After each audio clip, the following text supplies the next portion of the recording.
wabarakatuh. Kembali lagi di Kinpot Kopma Ilham Ramadan Podcast. Di sini saya sebagai host, perkenalkan nama saya Chandra Kurniawati Ningsih, bisa dipanggil Chandra. Pada hari ini kita kedatangan tamu istimewa, yaitu dari Ketua Kopri Komisariat Unisma dan Ketua Bidang PSDA dan Pemenangan Lomba Kopma Unisma. Sebelumnya kita perkenalan terlebih dahulu kepada Bu Kopri, dipersilahkan. Ya, terima kasih. Bismillahirrahmanirrahim. Alhamdulillah, atas izin Allah saya bisa duduk bersama adik-adik Kopma Ilham Ramadan Unisma. Perkenalkan, nama saya Isnani Firdayanti, biasa dipanggil Firda. Silakan Pak Kabid untuk memperkenalkan diri. Kan kalau kita nggak kenalan maka kan kita nggak sayang gitu. Terima kasih. Perkenalan dulu. Sebelumnya terima kasih untuk Ketua Kopri Komisariat Universitas Islam Malang udah menyempatkan hadir di Kinpot podcast Kopma Ilham Ramadan Unisma ya Pak ya? Iya, betul sekali. Perkenalkan, nama saya Riza Eka Pratama. Alhamdulillah tahun 2021 ini diberi jabatan menjadi Kepala Bidang Pengembangan Sumber Daya Anggota dan Pemenangan Lomba. Sebelum kita tanya-tanya ke yang lain, saya akan memberikan atau membacakan latar belakang dari masing-masing narasumber kita. Dari Bu Kopri, dulu Bu Kopri ini pernah mengikuti Kopma Ilham Ramadan Unisma yang mana sudah demisioner pada tahun 2020. Dan dulunya juga menjabat sebagai Wakabid Bidang Usaha. Dan sekarang menjabat sebagai Ketua Kopri Masa Hikmat 2020-2021. Untuk Pak Kabid sendiri sekarang menjabat sebagai Ketua Bidang Pengembangan Sumber Daya Anggota dan Pemenangan Lomba pada tahun 2021.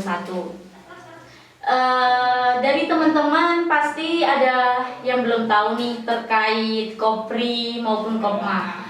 Mungkin bisa kita langsung saja tanyakan kepada yang lebih ahlinya ya. Kepada Bu Kopri, dipersilakan. Bukan ahli ya, kita sharing-sharing aja ya. Ya, kita sharing belajar gitu. Oke. Sharing santai aja ya, Bu Kopri. Oh iya, siap.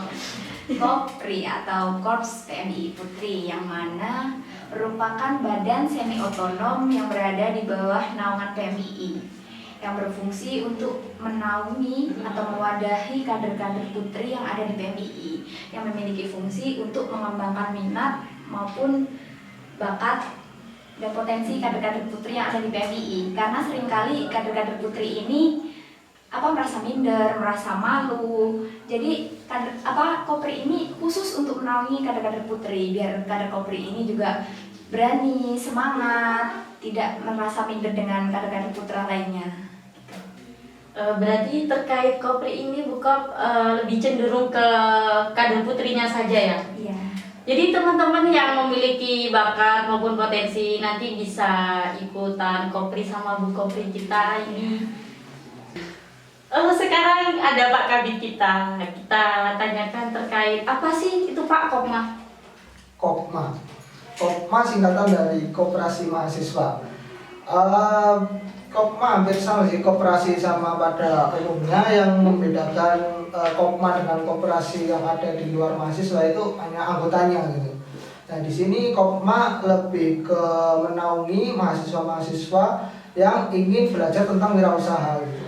Kita di sini melatih kedisiplinan mereka, terus jiwa-jiwa wirausaha mereka, dan kreatif dan inovatif ketika mereka mau mengembangkan produk, mau membuat bisnis plan nanti supaya ketika keluar dari mahasiswa punya bekal untuk untuk menjalankan wirausaha seperti itu. Oke. Terus berarti kalau semisal ada dari teman-teman nih yang mau belajar wirausaha, bisa tanyakan langsung pada Pak Kabidnya. Nanti seperti biasa nomornya ada di bawah sini. Atau dicantumin di link bionya ya. mohon untuk editornya gitu langsung dicantumin CP-CP terkait kontak Kopma dan Koprinya. Dari Pak Kabit tadi sudah menjelaskan ya terkait Kopma, Koperasi Mahasiswa. Berarti itu lebih fokus ke mahasiswanya. Kan mahasiswa di sini kan ada mahasiswa baru, semester tua, semester tengah. Itu bagaimana Pak? Apakah masih diperbolehkan ikut Kopma? Kalau untuk mengikuti itu statusnya mahasiswa alhamdulillah masih boleh gitu. Tapi kalau untuk menjadi pengurus kita ada periode di setiap tahunnya kan pergantian pengurus seperti itu. Berarti untuk mendaftar jadi pengurus Kopma itu juga ada tahapannya ya Pak ya? Iya. Ada tahapannya. Kalau untuk Kopri sendiri Bu Kop, itu apakah universal mahasiswa atau kita diperbolehkan dari mahasiswa luar atau bebas? PMII sendiri itu jadi untuk mahasiswa sendiri ya, bisa kadang itu ada transfer kader jadi dari luar ikut, kadang juga kan ada dari kampus lain yang belum ada PMII jadi ikut, misal nih dari katakanlah kampus A ke Unisma mengikuti kaderisasi formal PMII dan di situ dia mengikuti jenjang kaderisasi seperti maba maupun PKD. Kemudian dia kembali lagi ke kampusnya untuk mendirikan PMII, atau juga bisa kadang itu ada teman-teman yang mengikuti dari awal hingga berproses menjadi pengurus tetap di suatu lembaga tersebut gitu. Tapi untuk ikut atau transfer jadi kader di PMII itu kan juga ada tahapannya juga nggak Bu Kop? Atau kayak ada persyaratan-persyaratannya? Sebenarnya sama aja ya kayak organisasi lainnya. Jadi harus mengikuti diklat dari dasar. Kalau di PMI itu namanya maba masa penerimaan anggota baru. Kemudian untuk kaderisasi formal yang kedua yaitu PKD, yaitu pelatihan kader dasar. Gitu. Berarti inti dari untuk persyaratan ikut sebuah organisasi itu pasti ada diklat, yang mana itu tahapan untuk kita berproses dalam organisasi tersebut berarti ya. Untuk yang kedua ini pasti yang ditunggu-tunggu sih, terkait kesibukannya di organisasi atau kita sebut dengan tugas. Kalau tugasnya dari Bu Kopri sendiri sebagai diberi mandat menjadi ketua Kopri Komisariat Unisma, itu tanggung jawabnya itu seperti apa aja Bu Kopri? Sebenarnya kalau ketua itu sama aja ya dari organisasi A, B maupun C. Namanya ketua kan mengkoordinir seperti itu, juga mengatur bagaimana organisasi atau dan lain sebagainya lah ya. Cuman kalau di Kopri sendiri kita lebih terfokus ke ranah kader-kader putri. Jadi kepengurusan di bawah naungan PMII cuman khusus kader-kader putri saja untuk Kopri ini. Jadi seperti itu. Berarti udah paten ya Bu Kopri ya, kalau Kopri itu ranahnya hanya putri saja. Jadi kalau putra nggak bisa ikut di Kopri ya, karena ranahnya udah di putri aja gitu. Ya. Jadi untuk kepengurusannya juga semuanya ya putri-putri, nama aja sudah Kops PMI Putri. Jadi semuanya serba putri-putri. Dari namanya aja udah terlihat ya Bu Kopri. Iya. Kalau dari Pak Kabit di samping saya ini, Kabit PSDA dan pemenangan lomba, itu untuk tanggung jawabnya seperti apa Pak? Diberi mandat sebagai ketua bidang PSDA, pemenangan lomba, Kopma gitu. Alhamdulillah, kalau tugasnya juga Alhamdulillah. lumayan gitu. Lumayan apa nih Pak? Lumayan Di apa? Kopma kan banyak bidang gitu. Seperti ada ketua umum, ada bidang keuangan, bidang usaha, bidang APG gitu. Kalau saya kebetulan bidang PSDA di sini, PSDA dan pemenangan lomba gitu.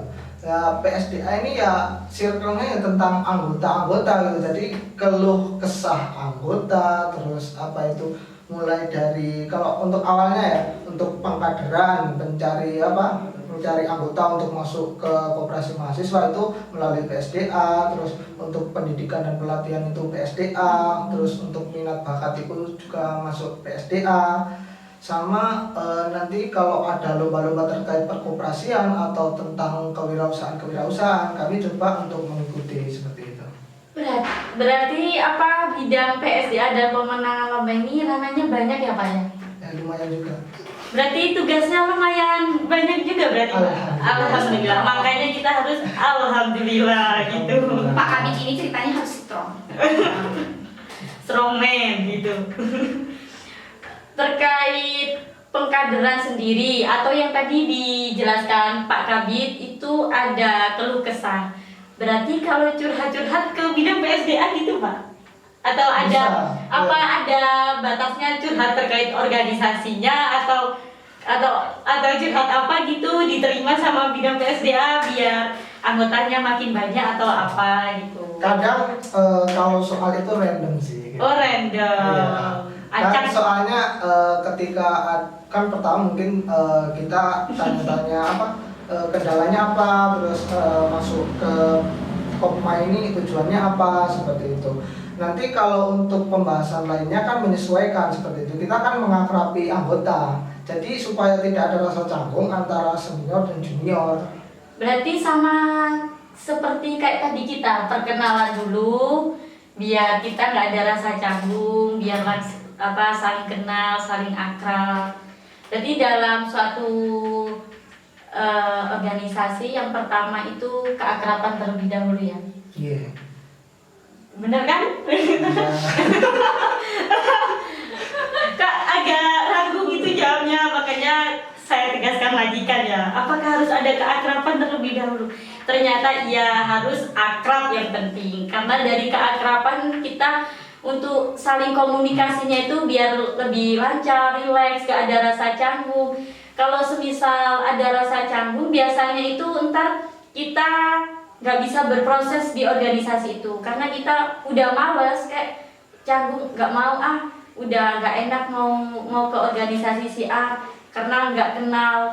Maka karena gak kenal itu kita harus kenalan. Dari kenalan kan ntar kita saling komunikasi dan ntar akrab gitu, akrab. Oke, kita lanjut ke ya seperti biasa. Namanya hidup gak bakal jauh dari keluh kesah nih. Keluh kesah apapun itu dalam kehidupan. Tapi kita lebih fokus keluh kesah organisasi aja ya. Karena kalau keluh kesah pribadi ntar penjelasannya itu panjang, jadinya curhat. Kayak jadi podcast.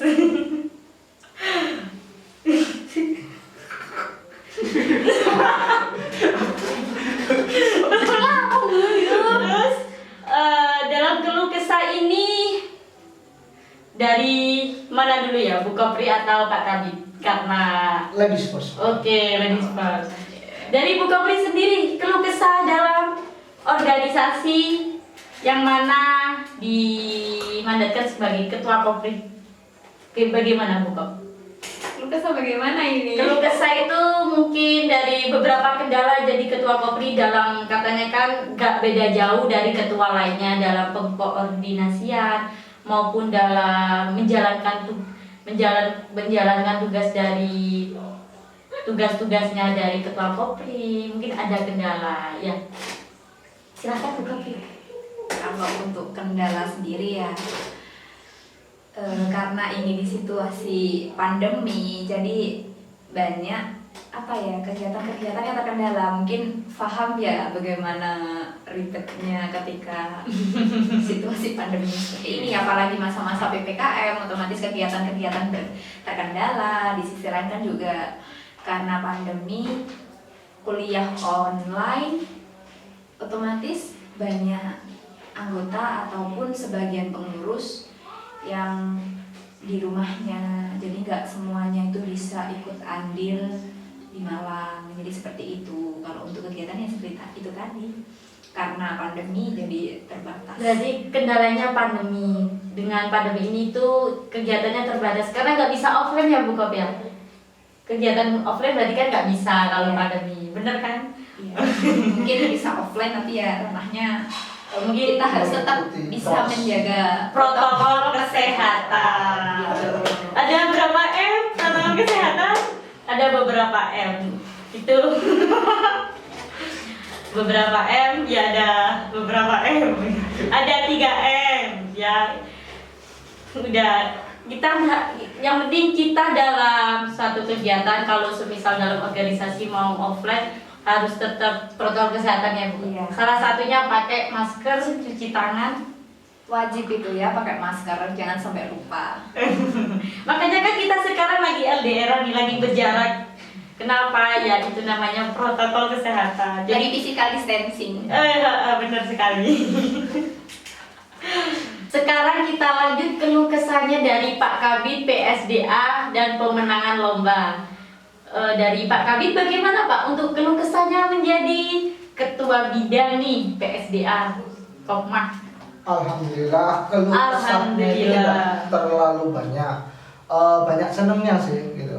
Kenapa kok banyak senengnya gitu? Karena aku coba menikmati pekerjaan apa yang sudah diberikan kepada saya gitu. Apa ya, setiap masalah atau kebaikan yang datang kita kan harus mensyukuri. Kalau baik kita kita syukuri, tahu. kalau untuk yang jelek kita bukan yang jelek, kalau ada masalah yang belum kita atasi ya kita bisa menjadi pembelajaran seperti itu. Berarti ada evaluasi Pak ya dari setiap permasalahan itu. Yang penting sih satu dari Pak Kabid kita itu, kita harus bersyukur. Alhamdulillah. Bersyukur mengucapkan apa Pak Kabid tadi? Alhamdulillah ya gitu.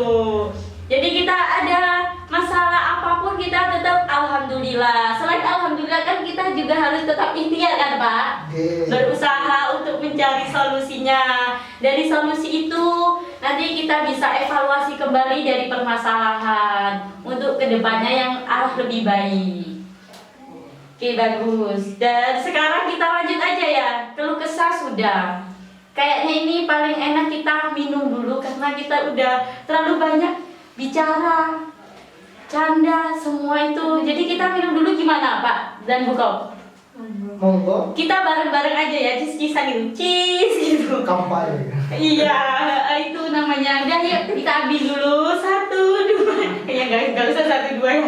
Langsung ambil aja Pak. Sponsornya aku nggak mau. Kan kita minum dulu ya untuk ini. Dari saya belum juga. Oke, kita mungkin dari saya sendiri. Ini untuk kita untuk podcast kali ini atau Kirpot itu kita disupport dari bidang usaha. Bidang usahanya Kopma. Di mana ini ada MyMart dan MyMart ini terdapat My Catering.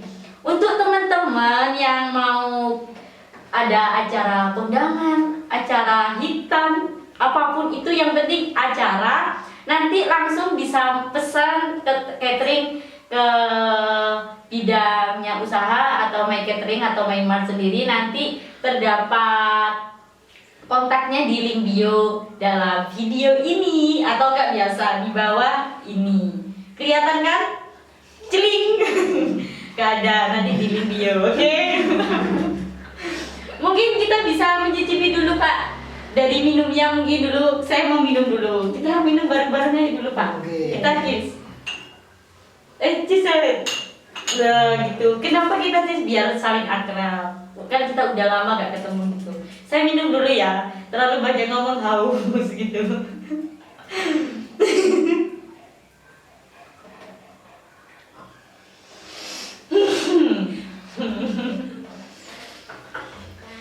Mungkin dari Pak Kabid dan Bu Kopri bisa mencicipi hidangan yang udah disediakan My Catering. Ini kalau semisal teman-teman nih mau pesen jajanan, snack maupun itu ada acara kegiatan organisasi, acara syukuran itu bisa pesen di My Catering. Di sini juga menyediakan jajanan. Ntar untuk tanya-tanya jajan apa aja bisa tanyakan langsung di link bio kami. Siap? Oke.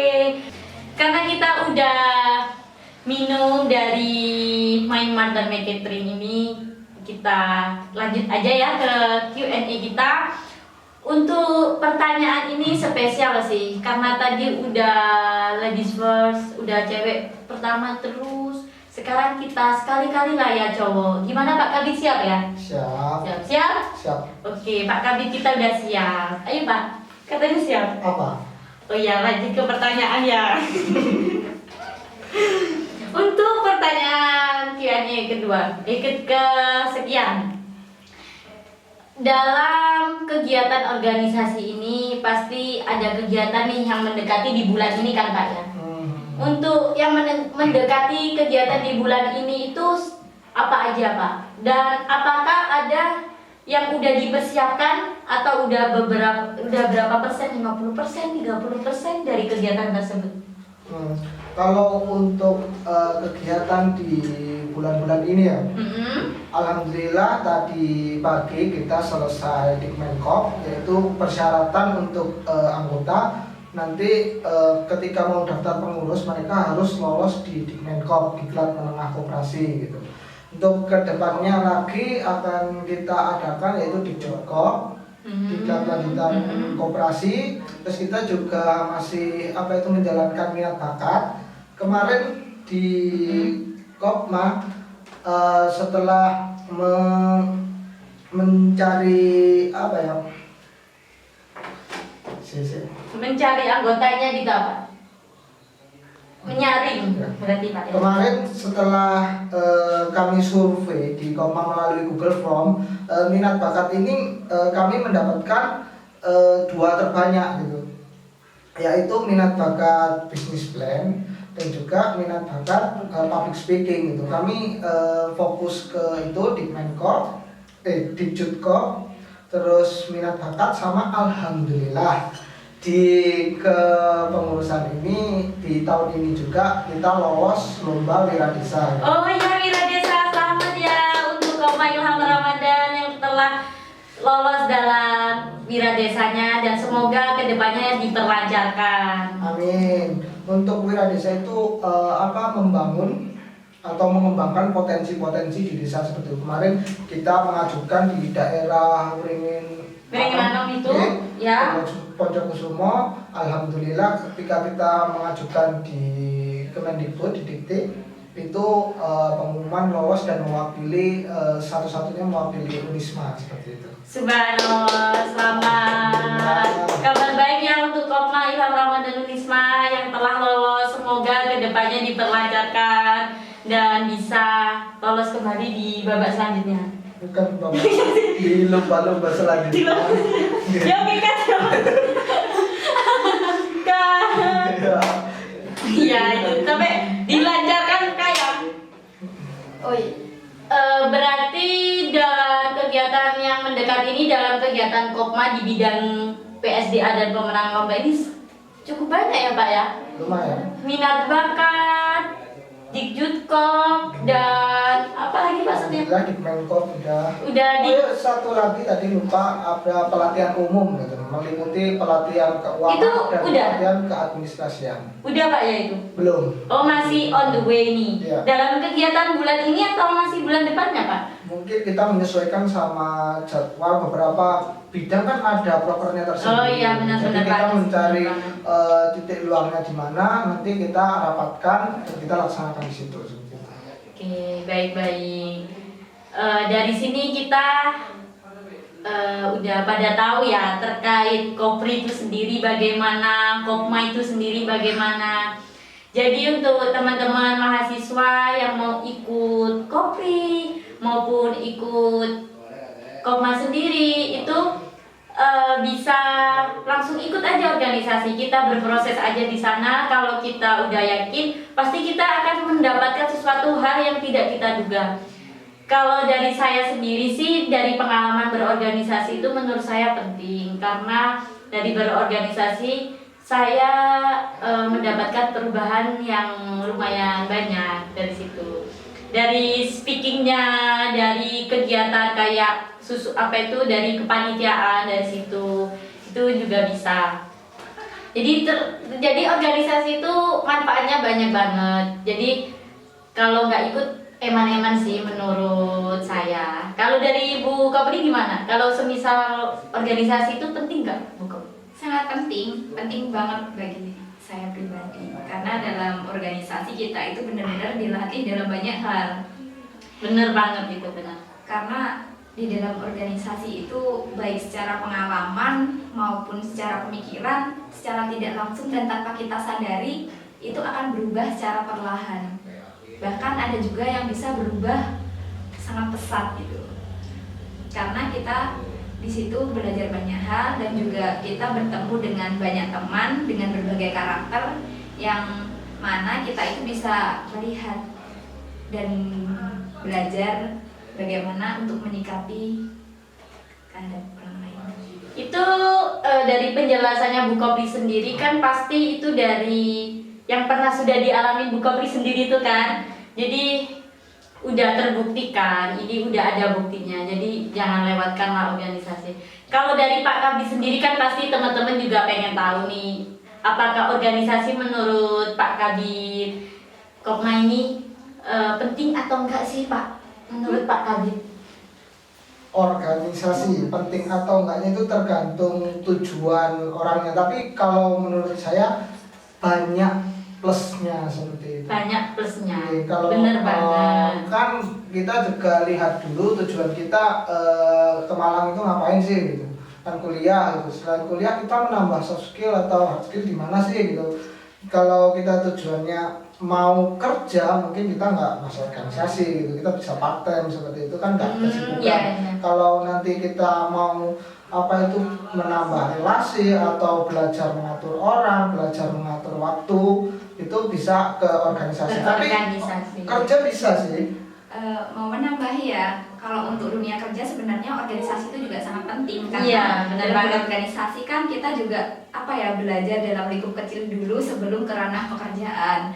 Karena kita belajar dari yang seperti yang dijelaskan tadi, seperti kepanitiaan dan juga pengalaman-pengalaman. Sebenarnya di organisasi kita belajar ke ranah kecil sebelum di pekerjaan yang mana ranah Yang lebih besar. berat Ya. gitu ya di pekerjaan. Kita harus mencoba yang dari kecil dulu kan. Namanya itu kita harus step by step kan. Jadi harus ada tahapannya perlahan. Yang penting kita menjalaninya dengan ikhlas dan ikhtiar. Dan organisasi itu salah satu poin penting untuk masuk ke dunia kerja karena kita kan kadang itu kan ditanyain oleh HRD dan di situ dari pengalaman organisasi itu juga sebagai pertimbangan masuk ke ranah kerja, apalagi pengalaman organisasi yang masih ada kaitannya dengan dunia kerja yang mau kita tuju gitu. Ya benar banget.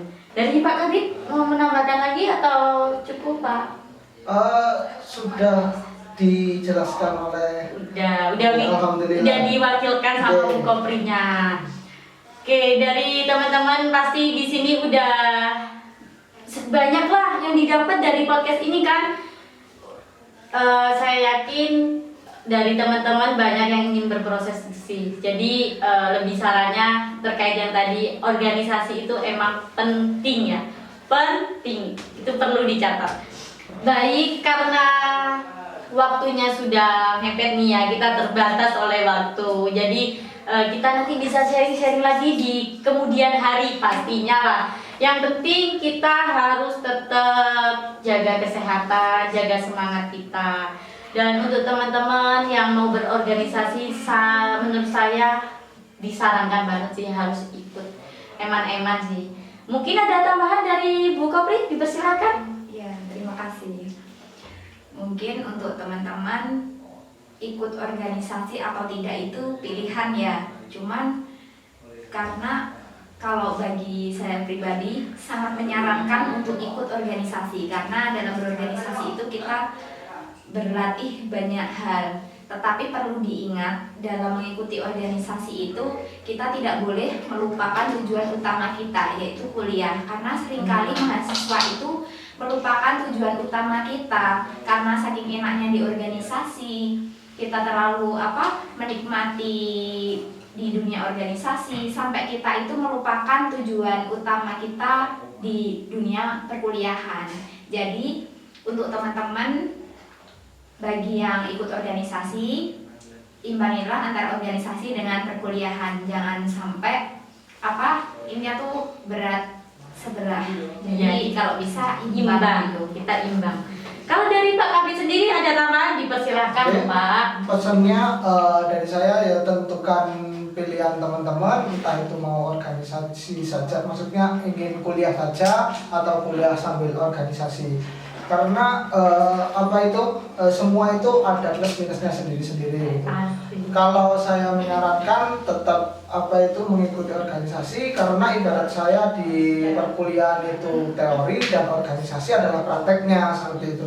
Jadi kita ketika memilih organisasi harus melihat passion kita sendiri gitu. Jangan ketika kamu nggak suka ini kamu ikuti, nanti kamu ketika menjalankan akan keberatan gitu. Iya. Ketika bentrok antara besok ujian sekarang rapat entah harus belajar atau enggak, kan kunci di ikut organisasi atau tidak ini adalah mengatur waktu gitu. Memanage ya Pak ya? Memanage Memanage waktu. Pasti banyak Iya. value yang kita dapatkan ketika kita mengikuti organisasi seperti itu. Ya, kurang lebihnya untuk pesan-pesannya udah diwakilkan ya dari narasumber hebat kita loh ini. Mari kita beri upah bersama dulu untuk kita semuanya. Terima kasih. Dari saya sendiri sebagai host di sini, saya mengucapkan mohon maaf yang sebesar-besarnya bila ada salah kata maupun ucapan. Saya akhiri, wallahul muwaffiq ila aqwamit thoriq. Wassalamualaikum warahmatullahi wabarakatuh. Waalaikumsalam. Assalamualaikum warahmatullahi wabarakatuh.